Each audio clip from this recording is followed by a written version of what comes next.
Well, for anyone who thought that getting rid of cash was a good idea, Friday's Microsoft outage should have been a good wake-up call and demonstrated the importance of redundancy measures like having $100 in your wallet or purse, because the truth is we should never get rid of cash, because let's face it, Friday was just chaotic. Coles and Woolies, their payment systems went down. We had people grounded at airports right across the country. And banks, this was the worst part, were unable to disperse your cash. It was just a complete monetary meltdown. And no matter how foolproof politicians or banks or big tech companies tell you that something is, there should always be redundancy measures built into the equation.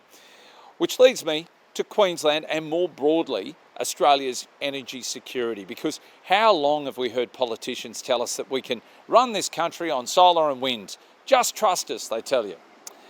Well, if there's one thing we've learnt from this experience, we've got to have redundancies. And no, we can't trust the word of politicians who are selling us this utopian dream. And if you think a generator in the shed is a suitable redundancy, well, think again, because it might keep the fridge running for a few days, but it just will not run a household, especially if you want hot water. And the cost, by the way, will be through the roof.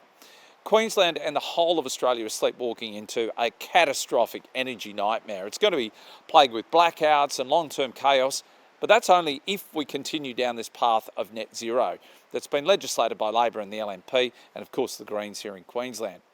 One Nation and people like myself, we're awake to this self-destructive path that we've been put on, and it is One Nation's commitment to voters that common sense must prevail. And that's why we're running 93 candidates at this Queensland election. I'm James Ashby, the One Nation candidate for Keppel. Don't keep this costly, unachievable net zero act up. Please put Labor and the Greens last at this election. One nation, we got the guts to say what you're thinking.